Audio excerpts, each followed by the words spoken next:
এই লটের দাম কত? ইয়ামা R15M ইন্দোনেশিয়ান ভার্সন, পাশাপাশি ইন্দোনেশিয়ান R15B3 ব্ল্যাক কালার।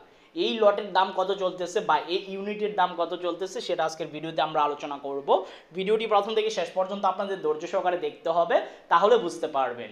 চলুন কথা না বাড়িয়ে ভিডিওর মূল টপিকে যাই, প্লাস আমরা জেনে নেই ইয়ামা R15B3 এবং ইয়ামা R15M ইন্দোনেশিয়ান ভার্সন বাইকটির দাম কত। আসসালামু আলাইকুম guys, it's me Arman Sarwar. আজকের ভিডিওতে কোন ব্র্যান্ডের বাইকের সম্পর্কে কথা বলতে যাচ্ছি অলরেডি থাম্বনেল বা টাইটেল দেখে বুঝিয়ে গেছেন নতুন করে কি বলবো। তবে এখনো পর্যন্ত যারা আরমান সারওয়ার ইউটিউব চ্যানেলটি সাবস্ক্রাইব করেন নাই তারা অবশ্যই আরমান সারওয়ার ইউটিউব চ্যানেলটি সাবস্ক্রাইব করে ফেলবেন, যেন পরবর্তী আপডেট নোটিফিকেশন পেয়ে যান।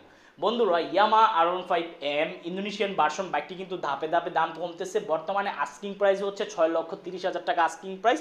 বাংলাদেশের যে কোনো আনঅফিসিয়াল শোরুমে আপনার কম বেশ এমন প্রাইসে পেয়ে যাবেন। আর পাশাপাশি ইন্দোনেশিয়ান R15B3 বাইকটির দাম কিন্তু বেড়েছে। বর্তমানে আপনার B3 বাইকটি ক্রয় করতে হলে 5,45,000 থেকে 5,55,000 টাকা পর্যন্ত দাম চায়। আমি এভারেজ প্রাইস বলে দিয়েছি, কোনো কোনো শোরুমে 45, কোনো শোরুমে 50 বা আবার কোনো শোরুমে 55 দাম চায়। এই জন্য আমি এভারেজ প্রাইস বলে দিয়েছি যেন আপনাদের সমস্যা না হয়।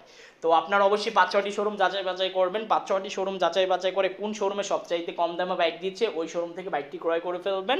এবং ইয়ামা R15B3 বাইকটির বিল কোয়ালিটিও ভালো এবং ইয়ামা R15M বাইকটির বিল কোয়ালিটিও ভালো। তবে B3 না কিনে M ক্রয় করেন, কারণ এমই বেস্ট।